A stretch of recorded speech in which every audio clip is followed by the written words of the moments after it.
Assalamualaikum warahmatullahi wabarakatuh. Halo semua, perkenalkan nama saya Delvira Nur Andia. Saya merupakan mahasiswa dari program studi bimbingan dan konseling Fakultas Keguruan dan Ilmu Pendidikan Universitas Muhammadiyah Tasikmalaya.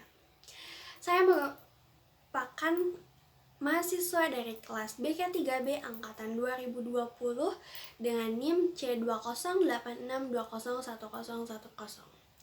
Video ini saya buat untuk memenuhi salah satu tugas mata kuliah Teknik dan Keterampilan Dasar Konseling yang diampu oleh Bapak Muhammad Muhajirin MPD. Baik teman-teman, di sini saya akan memberikan sedikit penjelasan mengenai keterampilan dasar konseling. Yang pertama itu ada invitation skill, di mana hal ini merupakan dasar teknik yang harus dimiliki seorang konselor. Karena teknik ini merupakan teknik dasar sebelum melakukan sesi konseling. Dalam invitation skill ini terdapat 4 hal yang harus diketahui oleh seorang konselor. Yang pertama yaitu opening door, di mana kita harus mampu mengundang klien untuk melakukan konseling. Yang kedua itu ada memberikan dorongan kepada klien, di mana konselor harus memiliki keterampilan agar dapat memberikan dorongan positif kepada klien. Yang ketiga itu ada membuka sesi konseling, di mana kita sebagai seorang konselor harus membuka sesi konseling seperti memperkenalkan diri terlebih dahulu. Dan yang terakhir, yang keempat, yaitu mengadakan kontrak dengan konseling. Sebelum ke tahap selanjutnya, pada invitation skill ini kita sebagai seorang konselor harus memiliki kontrak dengan konseling, dengan tujuan agar proses konseling berjalan dengan baik. Oke teman-teman, untuk melihat lebih jelas bagaimana proses keterampilan dasar invitation skill dan seperti apa invitation skill itu, bisa dilihat di video berikutnya. Assalamualaikum. Waalaikumsalam. Silakan masuk. Bagaimana kabarnya hari ini? Alhamdulillah baik. Alhamdulillah. Kemarin saya sudah menerima intake infom yang telah dikirimkan oleh Akila. Apakah Akila bersedia untuk melakukan sesi konseling pada hari ini? Ya, saya bersedia. Baik. Dalam intake infom saya membaca bahwa nama panggilan Akila itu Akila atau Akila. Agar sesi konseling ini berjalan dengan nyaman, Akila mau dipanggil apa oleh saya? Akila saja. Akila saja. Oke, baik. Di sini terdapat 2 kursi. Akila boleh memilih mau kursi yang mana dan saya harus duduk di mana agar sesi konseling ini dapat berjalan dengan lancar dan nyaman. Saya di sini dan Anda di sebelah sini. Iya, baik. Silakan duduk. Izin memperkenalkan diri terlebih dahulu ya. Perkenalkan, nama saya Delvira Nur Andia. Saya di sini sebagai konselor dan apabila di sekolah saya merupakan guru BK.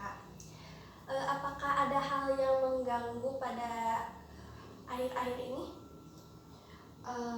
Akhir-akhir ini saya terganggu dengan keadaan saya yang mempunyai aktivitas yang banyak, tetapi saya belum bisa memanage ataupun belum bisa mengatur waktu saya dengan baik. Itu. Oh, seperti itu. Tapi walaupun sedang menjalani aktivitas yang banyak, tapi masih bisa menyempatkan ya untuk hadir pada saat ini. Terima kasih ya. Baik, bolehkah saya tahu latar belakang pendidikan Akila dan aktivitas apa saja sih yang sedang Akila jalani pada saat ini? Untuk latar belakang sekolah, dulu saya sekolah di SMP ITA Taufik dan saya melanjutkan SMA di SMA Al-Mutakin. Lalu saat ini saya sedang menempuh pendidikan di Universitas Muhammadiyah Tasikmalaya dan menempuh pendidikan prodi bimbingan dan konseling. Dan saat ini saya berada di semester 3. Untuk aktivitas yang saya jalani, saya kuliah dan saya pun mengajar dan saya pun menjalankan bisnis. Baik, cukup banyak ya aktivitas yang sedang dijalani. Sebelum sebelumnya Akila pernah melakukan sesi konseling tidak? Sepertinya tidak. Agar sesi konseling ini dapat berjalan lancar dan Akila mengetahui apa yang nantinya akan kita lakukan, izinkan saya untuk menjelaskan apa itu konseling ya.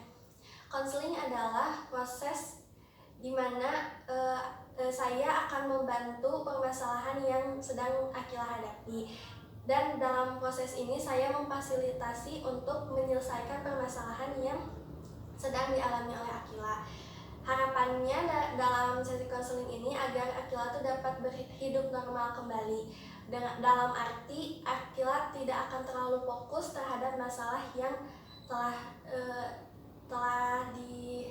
yang sedang dihadapi. Mungkin seperti itu. Dan dalam konseling ini terdapat bersifat rahasia ya. Jadi hanya Akila dan saya saja yang mengetahui sesi ini. Apabila nanti ada yang ingin mengetahui baik itu dari pihak keluarga ataupun teman, batasan mana yang harus saya berikan kepada mereka? Apakah boleh diberitahu apa hanya Akila dan saya saja yang mengetahuinya? Mungkin saya dan Anda aja ya. Iya, baik. Terima kasih telah percaya kepada saya. Untuk selanjutnya, apakah ada yang ingin ditanyakan terlebih dahulu? Saat ini saya ingin menanyakan ada berapa sesi dalam proses konseling ini dan berapa durasi waktunya? Untuk sesi dalam konseling ini kan terdapat kode etik, di mana kode etik tersebut menyebutkan bahwa konseling itu terdapat 4 sesi, di mana per sesinya tuh ada 60 sampai 90 menit. Baik. Mungkin itu saja saya ingin tanyakan. Selanjutnya untuk lebih dalam lagi gitu ya, untuk menyelesaikan permasalahannya, apa sih permasalahan yang ingin Akila selesaikan dalam sesi konseling kali ini? Permasalahan yang saya hadapi sekarang adalah saya itu sering merasa kecapean dan kewalahan karena saya belum bisa memanage waktu saya dengan baik. Maka dari itu dengan aktivitas-aktivitas yang padat itu tuh membuat saya merasa kewalahan karena ada kata terlambat atau saya tidak tepat waktu karena susah membagi waktunya. Seperti itu. Jadi permasalahan yang ingin diselesaikan pada konseling kali ini, Akila tuh ingin bisa lebih memanage waktunya ya, agar semua kegiatan yang sedang dijalani Akila tuh berjalan dengan baik tanpa ada beban gitu ya. Ya. Apakah ada permasalahan lain? Mungkin sudah segitu. Baik. Mungkin cukup sekian yang bisa saya praktekkan mengenai invitation skill. Mohon maaf apabila banyak kesalahan. Terima kasih.